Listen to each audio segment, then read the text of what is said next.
সুপ্রিয় শিক্ষার্থীবৃন্দ, আসসালামু আলাইকুম। ঢাকা ওরিয়েন্টাল কলেজে অনলাইন ক্লাসে সবাইকে স্বাগতম জানাচ্ছি। কেমন আছো তোমরা সবাই? একাদশ শ্রেণীর স্টুডেন্টরা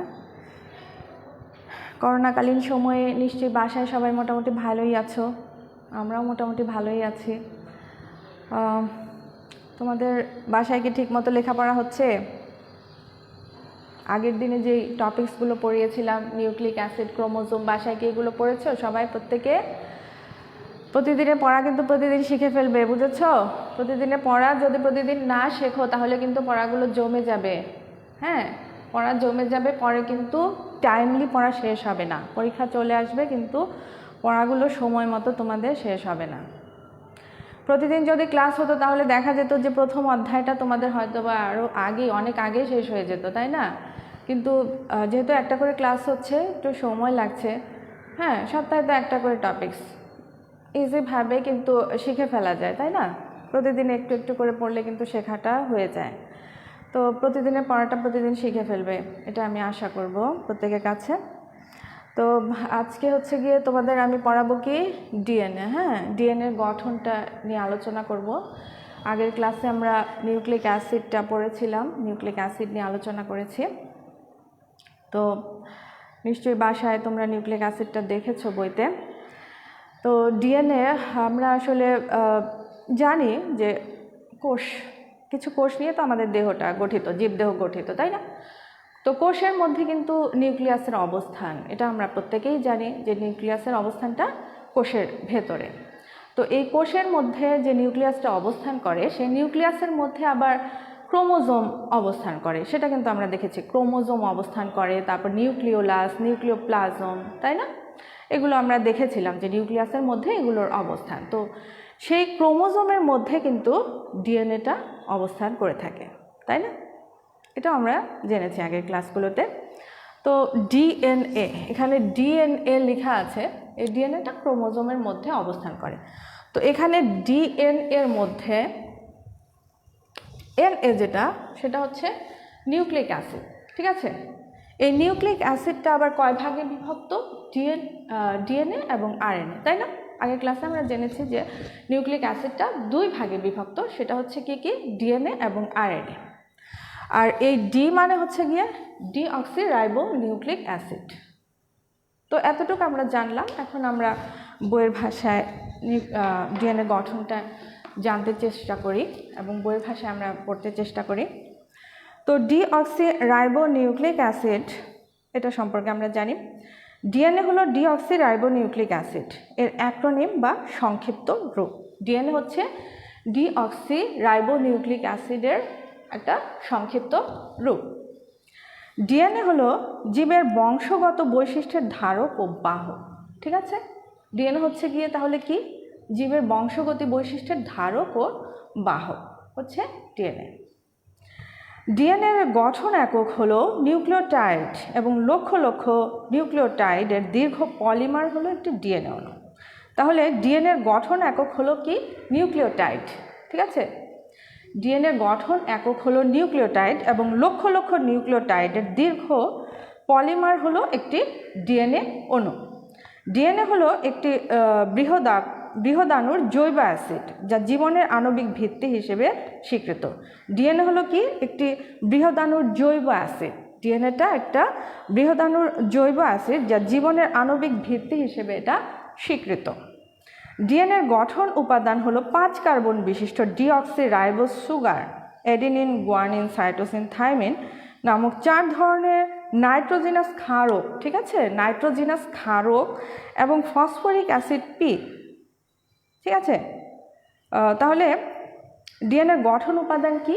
5 কার্বন বিশিষ্ট deoxy ribose sugar S, adenine A, guanine G, cytosine C, thymine T নামক 4 ধরনের নাইট্রোজিনাস ক্ষারক এবং ফসফরিক অ্যাসিড পি, ঠিক আছে? কোনো নির্দিষ্ট জীবের প্রতিটি কোষেই সমপরিমাণ ডিএনএ থাকে।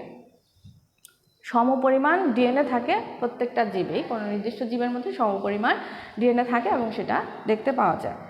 প্রকৃত কোষে ক্রোমোজোমের মূল উপাদান হলো ডিএনএ। ক্রোমোজোমের মূল উপাদান কি? ডিএনএ। কতক ভাইরাসে ডিএনএ থাকে, ঠিক আছে? কতক ভাইরাসে ডিএনএ থাকে এবং দেখতে পাওয়া যায় ডিএনএ সূত্রাকার, কিন্তু আদিকোষ মাইটোকন্ড্রিয়া ও ক্লোরোপ্লাস্টে বৃত্তাকার ডিএনএ থাকে। ডিএনএটা সাধারণত সূত্রাকার, ঠিক আছে, কিন্তু আদিকোষ মাইটোকন্ড্রিয়া ও ক্লোরোপ্লাস্টে বৃত্তাকার ডিএনএ দেখতে পাওয়া যায়, ঠিক আছে। তাহলে আমরা কি জানলাম? ডিএনএ সাধারণত সূত্রাকার, কিন্তু আদিকোষ মাইটোকন্ড্রিয়া ক্লোরোপ্লাস্টে বৃত্তাকার ডিএনএ থাকে।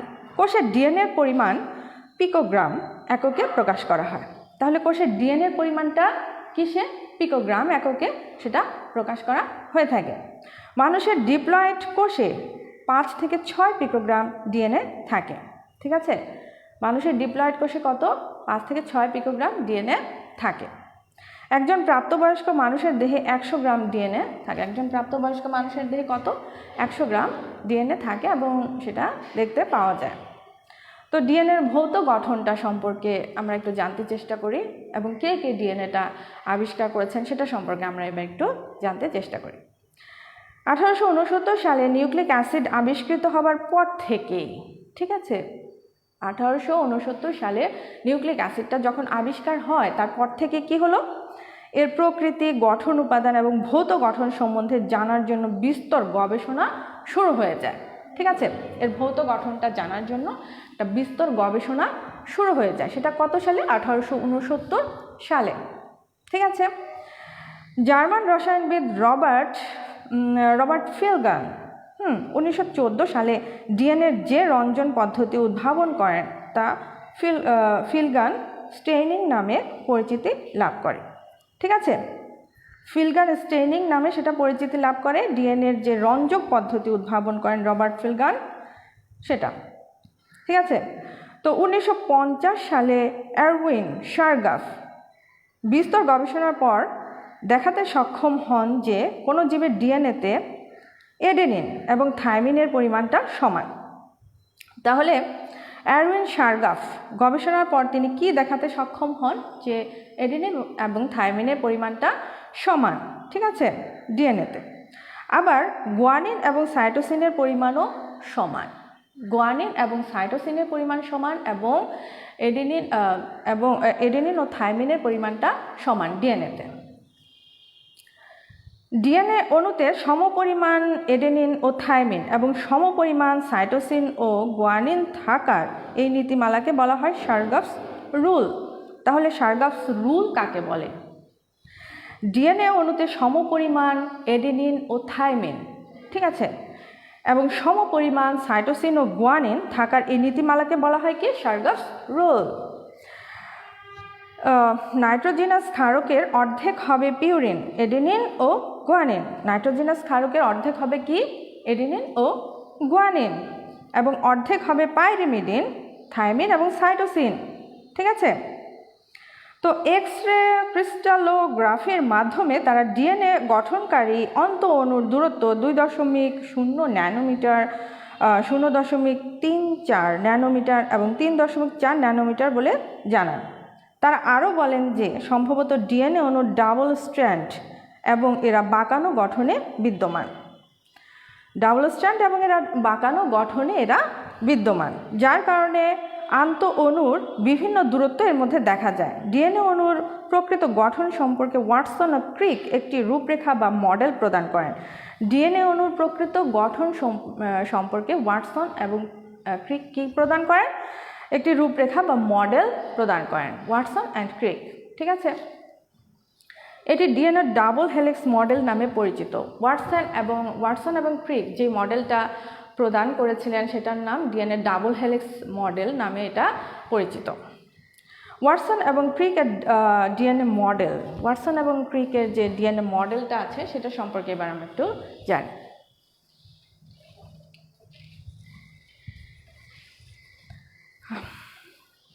বিভিন্ন তথ্য উপাত্ত থেকে ওয়াটসন এবং ক্রিক ইতিমধ্যে নিম্নলিখিত বিষয়গুলো অবগত হন। 1 নম্বর হচ্ছে ডিএনএ হলো 4 প্রকার নিউক্লিওটাইড দিয়ে গঠিত পলিমার। ডিএনএ হলো কি?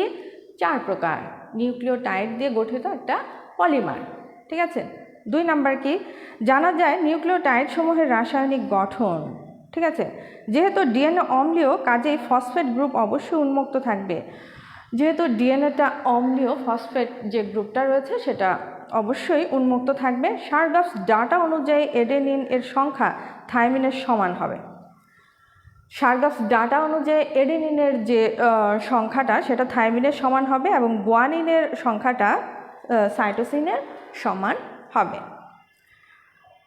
উইলকিন্স এবং ফ্রাঙ্কলিন ডিএনএ অণুর এক্স-রে ক্রিস্টালোগ্রাফি করে এর ভৌত অবকাঠামোগত গুরুত্বপূর্ণ তথ্য উপস্থাপন করেন, যথা এর আণবিক দূরত্ব মাপ হলো 2.0 ন্যানোমিটার এবং 0.34 ন্যানোমিটার, 3.4 ন্যানোমিটার এবং হেলিক্স ধারণা। দুটি পিউরিন বিপরীতমুখী হয়ে পাশাপাশি 2 ন্যানোমিটার দূরত্বে বসতে পারে না। দুটো পিউরিন পাশাপাশি 2 ন্যানোমিটার দূরত্বে বসতে পারে না। আবার দুটি পাইরিমিডিন পাশাপাশি বসলে দূরত্ব 2 ন্যানোমিটারের কম হবে। পাইরিমিডিন যদি পাশাপাশি বসে তাহলে 2 ন্যানোমিটারের কম হবে। আবার এদিকে পিউরিনের কথা কি বলা হয়েছে, পাশাপাশি 2 ন্যানোমিটার দূরত্বে এরা বসতে পারে না। কাজে একটি পিউরিন ও একটি পাইরিমিডিন ডাবল হেলিক্সে বিপরীতমুখী হয়ে বসতে হবে। তাহলে একটা পিউরিন এবং পাইরিমিডিন যেটা রয়েছে সেটা বিপরীতমুখী হয়ে এদেরকে বসতে হবে, তবে এই দুটি স্ট্র্যান্ডের দূরত্ব 2 ন্যানোমিটারের সমান হবে। এরপর 7 নম্বর যেটা, এডেনিন ও থাইমিন দুটি হাইড্রোজেন বন্ড দিয়ে যুক্ত হয় এবং গুয়ানিন ও সাইটোসিন 3টি হাইড্রোজেন বন্ড দিয়ে। সাধারণত এই মডেলটার মধ্যে এডেনিন এবং থাইমিন যেটা রয়েছে সেটা 2টি হাইড্রোজেন বন্ড দিয়ে যুক্ত হয়, দেখতে পাওয়া যায়। তো এখানে হচ্ছে গিয়ে তোমার ডিএনএর যে সর্পিলাকার যে গঠনটা, ওয়াটসন এবং ক্রিক প্রদত্ত যে মডেলটা সেটা এখানে দেখানো হয়েছে। তো এখানে আমরা দেখতে পাচ্ছি এডেনিন এবং থাইমিন দুটো হাইড্রোজেন বন্ড দিয়ে যুক্ত হয়েছে এবং সাইটোসিন ও গুয়ানিন 3টি হাইড্রোজেন বন্ড দিয়ে যুক্ত রয়েছে, সেটা দেখা যাচ্ছে। দুটি স্ট্র্যান্ড একটি অপরটির সম্পূরক একই রূপ নয়। তাহলে উপরিউক্ত তথ্যগুলোর ভিত্তিতে ওয়াটসন ও ক্রিক কী করেছিল, 1953 সালে ডিএনএ অণুর একটি ভৌত মডেল উপস্থাপন করেন, যা পরবর্তীতে সঠিক মডেল হিসেবে সর্বত্র স্বীকৃত হয়েছে। এই মডেল উদ্ভাবনের কারণে উইলকিন্স সহ তাদেরকে 1963 সালে নোবেল পুরস্কার প্রদান করেছিলেন। এদেরকে নোবেল পুরস্কার প্রদান করেছে এই মডেলটা উদ্ভাবনের জন্য, ওয়াটসন ও ক্রিককে। ওয়াটসন ও ক্রিক প্রদত্ত ডাবল হেলিক্স মডেল অনুযায়ী ডিএনএর অণুর ভৌত গঠন নিম্নরূপ। তাহলে এর যে ভৌত গঠনটা সেটা ভালো করে পড়তে হবে, আর যে আবিষ্কার যেটা বললাম সেটা তোমাদের একটু ভালো করে পড়তে হবে। এখন যেটা পড়বো সেটা একটু ভালো করে মনোযোগ দিয়ে পড়তে হবে, এটা কিন্তু সৃজনশীল অনেক সময় থাকে। তাহলে ক্যামব্রিজ বিশ্ববিদ্যালয়ে কাজ করার সময় ডিএনএ ডাবল হেলিক্স গঠনের উপর তাদের প্রস্তাবটি ব্রিটিশ জার্নাল নেচারে একটি প্রবন্ধে প্রকাশ করেন। তাহলে 1 নম্বর হচ্ছে ডিএনএ অণু দ্বিসূত্রক, ঠিক আছে। ডিএনএ যে অণুটা সেটা দ্বিসূত্রক হবে। এখানে আমরা দেখতে পাচ্ছি ডিএনএ অণুটা দ্বিসূত্রক, ডিএনএ যে অণুটা সেটা দ্বিসূত্রক হবে। বিন্যাস ডান থেকে বাম দিকে ঘোরানো সিঁড়ির মতো, যাকে বলা হয় ডাবল হেলিক্স। ডান থেকে ঘোরানো বাম দিকে সিঁড়ির মতো, যেটাকে বলা হয় কি ডাবল হেলিক্স। তাহলে 1 নম্বরটা আমরা কি জানলাম, 1 নম্বর ডিএনএ অণু দ্বিসূত্রক, ঠিক আছে, এবং এদের বিন্যাসটা ডান থেকে বাম দিকে ঘোরানো সিঁড়ির মতো, যাকে বলা হয় কি ডাবল হেলিক্স। ডান থেকে বাঁ দিকে ঘোরানো সিঁড়ির মতো এবং যাকে বলা হয় কি ডাবল হেলিক্স, ঠিক আছে। আর এরা দ্বিসূত্রক হবে। তাহলে 2 নাম্বারটা কি, সূত্র দুটি সমদূরত্বে পরস্পর বিপরীতমুখী হয়ে অবস্থান করবে। সূত্র দুটি সমদূরত্বে এবং পরস্পর বিপরীতমুখী হয়ে অবস্থান করবে। যেমন এখানে 3 প্রাইম যদি হয়ে থাকে তাহলে নিচেরটা হবে কি 5 প্রাইম, আর এটা যদি 5 প্রাইম হয়ে থাকে তাহলে নিচেরটা হবে 3 প্রাইম। বিপরীতমুখী হয়ে এরা অবস্থান করবে।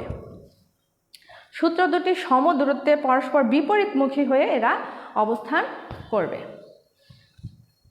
এরপর থার্ড যেটা, সেটা সূত্র দুটি তৈরি হয় ডিঅক্সি রাইবোজ সুগার ও ফসফেটের পর্যায়ক্রমিক সংযুক্তির মাধ্যমে। এখানে আমরা সিঁড়ির মতো দেখতে পাচ্ছি, এই সিঁড়িটা রেলিংয়ের মতো যেটা দেখা যাচ্ছে সেটা হচ্ছে গিয়ে ফসফেট এবং রাইবোজ সুগার, ঠিক আছে, এটা দিয়ে গঠনটা তৈরি হবে। তাহলে সূত্র দুটি তৈরি হয় ডিঅক্সিরাইবোজ সুগার এস এবং ফসফেট পি এর পর্যায়ক্রমিক সংযুক্তির মাধ্যমে। ডিঅক্সিরাইবোজ সুগার এস এবং ফসফেট পি এর পর্যায়ক্রমিক সংযুক্তির মাধ্যমে। ঠিক আছে, তাহলে থার্ডটা আমাদের গেল। এই হচ্ছে গিয়ে এটার চিত্রটা। সূত্র দুটির মাঝখানে প্রতিটি ধাপ তৈরি হয় একজোড়া নাইট্রোজেন বেস। সূত্র দুটির মাঝখানে প্রতিটি ধাপ তৈরি হয় একজোড়া নাইট্রোজেন বেস এ, দুটো হাইড্রোজেন বন্ধনী টি এবং জি, তিনটা হাইড্রোজেন বন্ধনী সি দিয়ে। তাহলে এখানে আমরা দেখতে পাচ্ছি যে এ দুটো হাইড্রোজেন বন্ধনী টি এবং সি তিনটা হাইড্রোজেন বন্ধনী জি দিয়ে এর সূত্র দুটির মাঝখানের ধাপটা তৈরি হয়েছে। ঠিক আছে, সূত্র দুটির মাঝখানের ধাপটা তৈরি হয়েছে এ দুটো হাইড্রোজেন বন্ধনী টি এবং সি তিনটা হাইড্রোজেন বন্ধনী জি দিয়ে। আর এর রেলিংটা হলো সুগার এস এবং ফসফেট পি দ্বারা এর রেলিংটা তৈরি হয়েছে। ঠিক আছে, তাহলে ফসফেট যুক্ত থাকে ডিঅক্সিরাইবোজ সুগারের 3' ও 5' কার্বনের সাথে। তাহলে ফসফেট যেটা সেটা যুক্ত থাকে ডিঅক্সিরাইবোজ সুগারের, ঠিক আছে, 3' ও 5' কার্বনের সাথে এবং ক্ষারকগুলো যুক্ত থাকে ডিঅক্সিরাইবোজ সুগারের 1' কার্বনের সাথে। কাজেই সূত্রকের বাইরের দিকে ফসফেট এবং ভিতরের দিকে নাইট্রোজেন ক্ষারক থাকে। সূত্রকের বাইরের দিকে থাকে ফসফেট এবং ভেতরের দিকে থাকে কি নাইট্রোজেন ক্ষারক দেখতে পাওয়া যায় এবং থাকে। তাহলে 6 নম্বর কি, ডিএনএ অণুতে 4 ধরনের নাইট্রোজেন ক্ষারক থাকে। ডিএনএ অণুতে কয় ধরনের নাইট্রোজেন ক্ষারক দেখতে পাওয়া যায়? থাকে 4 ধরনের। কি কি? এডিনিন, গুয়ানিন, সাইটোসিন এবং থাইমিন। এই 4 ধরনের কি থাকে? নাইট্রোজেন ক্ষারক থাকে। এডিনিন এ এর সম্পূরক ক্ষারক থাইমিন এ এর সাথে থাইমিন দুটো হাইড্রোজেন বন্ধন দিয়ে যুক্ত থাকে। এর সম্পূরক ক্ষারক হচ্ছে এর সম্পূরক ক্ষারক থাইমিন টি, আর সি এর জি এর সম্পূরক ক্ষারক হচ্ছে সাইটোসিন সি দিয়ে এটা যুক্ত থাকে এবং দেখতে পাওয়া যায়। ঠিক আছে, তো একটি সূত্রের এডিনিন অপর সূত্রের থাইমিনের সাথে দুটি হাইড্রোজেন বন্ধনী দিয়ে যুক্ত থাকে। একটি সূত্রে অ্যাডেনিন অপর সূত্রের থাইমিনের সাথে দুটো হাইড্রোজেন বন্ড দিয়ে এটা যুক্ত থাকে। ঠিক আছে, এবং একটি সূত্রে গুয়ানিন অপর সূত্রের সাইটোসিনের সাথে 3টি হাইড্রোজেন বন্ড দিয়ে, হ্যাঁ 3টি হাইড্রোজেন বন্ধনী দিয়ে সেটা যুক্ত থাকে। গুয়ানিন সাইটোসিনের সাথে কয়টি? 3টি। আর এডিনিন থাইমিনের সাথে দুটো হাইড্রোজেন বন্ড দিয়ে যুক্ত থাকতে দেখা যায়। কাজেই শিরের ধাপ হবে কি? এ দুটো হাইড্রোজেন বন্ধনী টি এবং জি 3টা হাইড্রোজেন বন্ধনী সি। ঠিক আছে, তাহলে শিরের ধাপ হবে কেমন? আমরা দেখতে পাচ্ছি শিরের ধাপ এখানে এ দুটো হাইড্রোজেন বন্ধনী টি এবং সি 3টা হাইড্রোজেন বন্ধনী জি। শিরের ধাপ হবে এটা।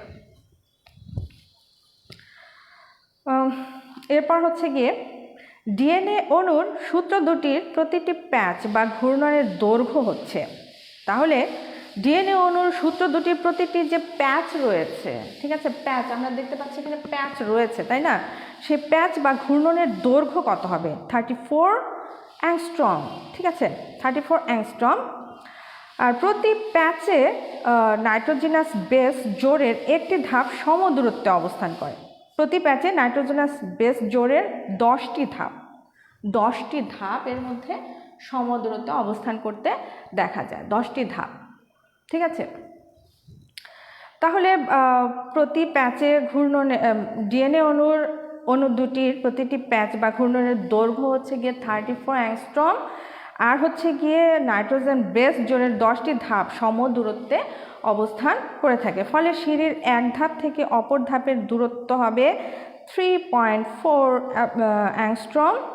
ঠিক আছে, তাহলে সিঁড়ির এক ধাপ থেকে অপর ধাপের দূরত্ব হবে 3.4 অ্যাংস্ট্রম।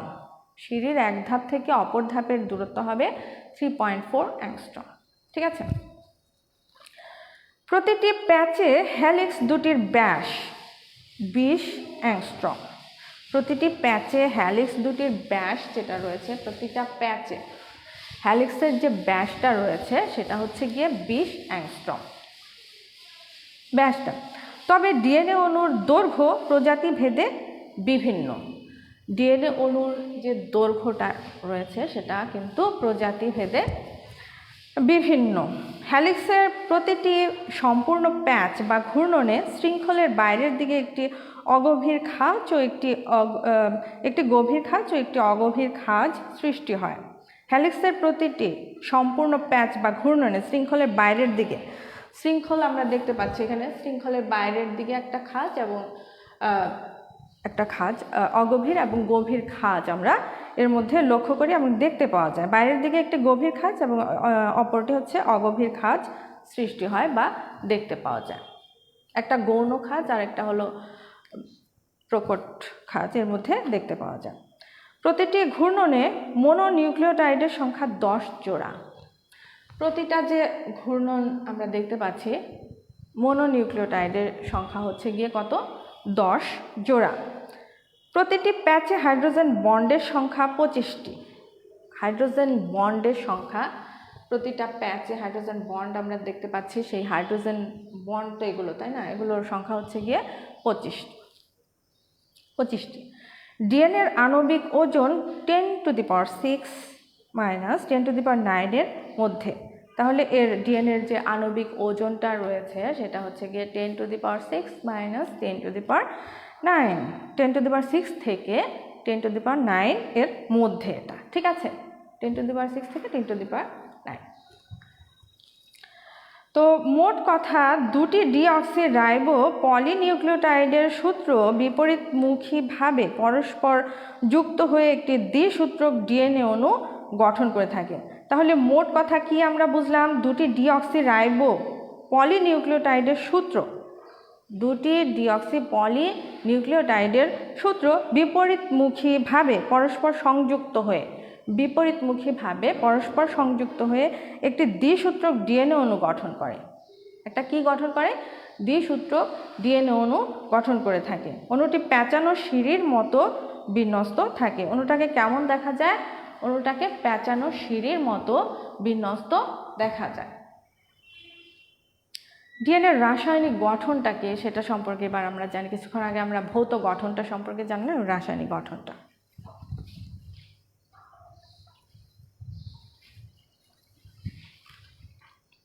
ডিএনএর রাসায়নিক গঠন। যেসব রাসায়নিক পদার্থ নিয়ে ডিএনএ গঠিত হয় সেসব রাসায়নিক পদার্থই হলো ডিএনএর রাসায়নিক গঠন উপাদান। যেসব রাসায়নিক পদার্থ নিয়ে ডিএনএ কি হয়? গঠিত হয়, ঠিক আছে?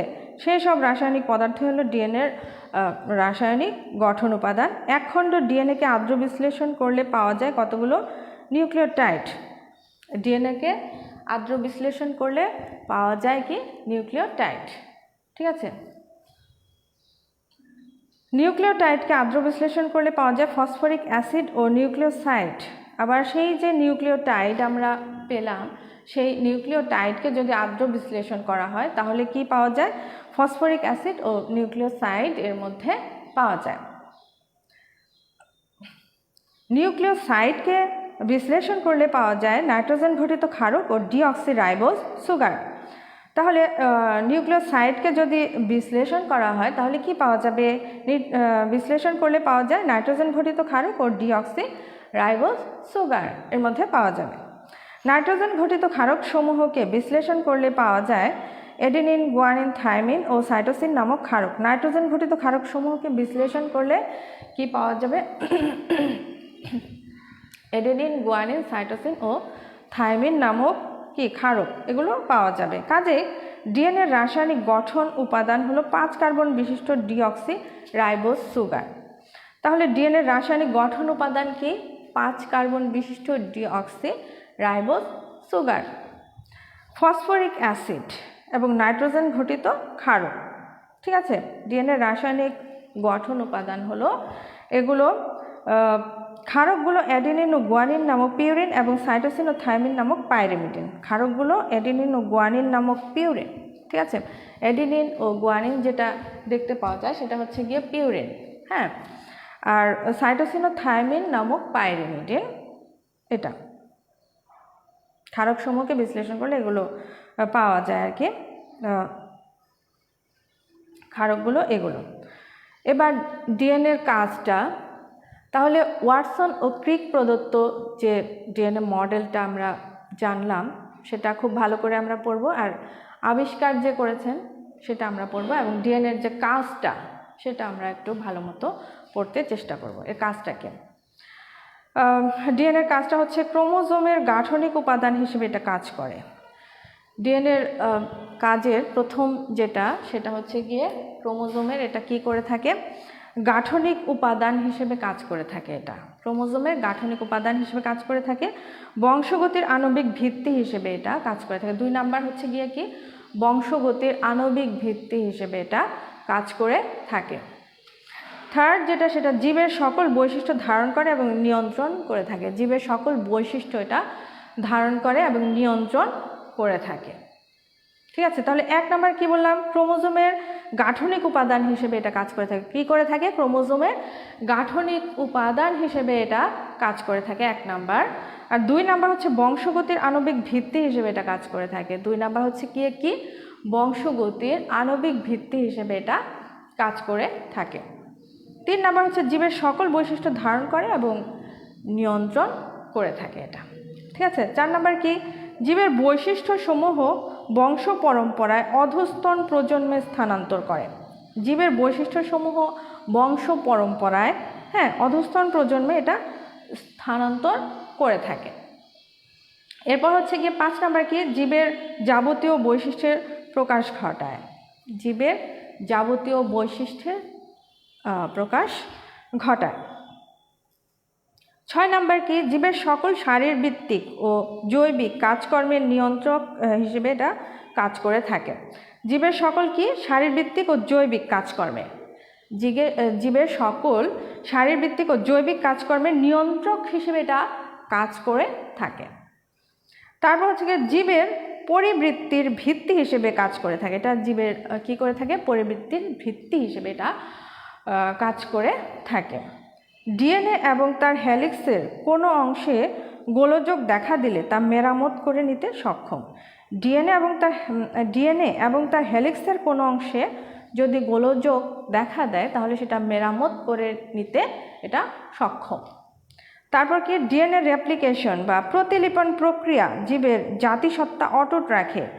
ডিএনএ রেপ্লিকেশন বা প্রতিলিপন যে প্রক্রিয়াটা রয়েছে সেটা জীবের জাতিসত্তা অটুট রাখে এবং প্রজাতি শনাক্তকরণে ডিএনএ ভূমিকা রাখে। প্রজাতি শনাক্তকরণে ডিএনএ কি করে থাকে, একটা ভূমিকা রেখে থাকে। ঠিক আছে, এই হচ্ছে গিয়ে আমাদের ডিএনএর কাজ সম্পর্কে আমরা জানলাম। ডিএনএর কাজটা আমাদের জানা হলো, ডিএনএর কাজটা ভালো করে পড়বে। এরপর হচ্ছে গিয়ে ডিএনএর জৈবিক তাৎপর্য বা ডিএনএর যে গুরুত্বটা রয়েছে, সেই গুরুত্বটা ভালো মতো পড়তে হবে আমাদের। ডিএনএর জৈবিক তাৎপর্য বা গুরুত্ব।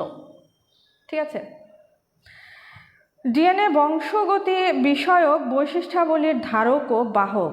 ডিএনএ জিনিসটা কি, বংশগতি বিষয়ক বৈশিষ্ট্যাবলীর ধারক ও বাহক। অধিকাংশ জীবের বংশগতির একক অর্থাৎ জিন ডিএনএ ছাড়া অন্য কিছুই নয়। বংশগতির একক অর্থাৎ জিনটা ডিএনএ ছাড়া কিছুই না। বংশগতির একক যেটা রয়েছে জিন, সেটা ডিএনএ ছাড়া কিছুই নয়। নিম্নলিখিত কারণগুলোর জন্যই ডিএনএকে বংশগতির ধারক ও বাহক বলা হয়ে থাকে। ডিএনএকে বংশগতির ধারক ও বাহক কেন বলা হয়ে থাকে, এবার এই কারণগুলো আমরা দেখতে চেষ্টা করি। 1 নাম্বার হচ্ছে, কোষ বিভাজনের সময় ডিএনএ এর এক নির্ভুল প্রতিলিপি সৃষ্টি হয়। কোষ বিভাজন সম্পর্কে তো আমরা জানি, তাই না? আমরা নিচে ক্লাসে পড়ে এসেছি কোষ বিভাজনটা সম্পর্কে। এই কোষ বিভাজনের সময় ডিএনএ এর এক নির্ভুল প্রতিলিপি সৃষ্টি হয়। ডিএনএ কোষের জন্য নির্দিষ্ট আকারের প্রোটিন সংশ্লেষ করে থাকে। ডিএনএ কোষের জন্য কি করে থাকে, নির্দিষ্ট প্রকারের প্রোটিন সংশ্লেষ করে থাকে। ঠিক আছে, ডিএনএ বংশগতির সব ধরনের জৈবিক সংকেত বহন করার ক্ষমতা রাখে। ডিএনএ বংশগতির সব ধরনের কি করে থাকে, জৈবিক সংকেত বহন করার ক্ষমতা এটা রেখে থাকে। ডিএনএ এর গঠন অত্যন্ত স্থায়ী এবং মিউটেশন ছাড়া অন্য কোনো পরিবর্তন হয় না। ডিএনএর গঠনটা কেমন? অত্যন্ত স্থায়ী, ঠিক আছে, এবং মিউটেশন ছাড়া এর কোনো পরিবর্তন হয় না। ডিএনএর গঠনটা কেমন? অত্যন্ত স্থায়ী এবং মিউটেশন যেটা রয়েছে সেটা ছাড়া কোনো পরিবর্তন এর মধ্যে হয় না এবং দেখতে পাওয়া যায় না। জীবকোষের জৈবিক সংকেত প্রেরক হচ্ছে ডিএনএ। জীবকোষের জৈবিক সংকেত প্রেরক হচ্ছে কি? ডিএনএ। কোনো কারণে ডিএনএ অণুর গঠনে কোনো পরিবর্তন হলে পরিবৃত্তির উদ্ভব হয়। কোনো কারণে ডিএনএ অণুর গঠনে কোনো পরিবর্তন হলে কি হয়? পরিবৃত্তির উদ্ভব হয়ে থাকে। আর পরিবৃত্ত হলো বিবর্তনের মূল উপাদান। পরিবৃত্ত হলো কি? বিবর্তনের মূল একটা উপাদান। তাহলে এটা হচ্ছে কি আমাদের ডিএনএ এর জৈবিক তাৎপর্য বা গুরুত্ব। এটা গেল জৈবিক তাৎপর্য বা গুরুত্ব। তাহলে ডিএনএ থেকে কি পড়বো আমরা? সেটা তো কিছুক্ষণ আগে আমি বললামই, যে কিভাবে ডিএনএটা আবিষ্কার হলো সেটা সম্পর্কে জানতে হবে, পড়তে হবে সেইটা। আর হচ্ছে গিয়ে ওয়াটসন এবং ক্রিক প্রদত্ত যে মডেলটা, এই চিত্রটা শিখতে হবে প্রত্যেককে, এবং সেই মডেলটা শিখতে হবে, এর কাজটা এবং গুরুত্বটা ভালো করে শিখতে হবে ডিএনএ থেকে, ডিএনএ গঠন থেকে, ঠিক আছে? তাহলে একাদশ শ্রেণীর স্টুডেন্টরা ভালো থাকো এবং মন দিয়ে লেখাপড়া করতে থাকো। নেক্সট ক্লাসে আবার দেখা হচ্ছে। আল্লাহ হাফেজ।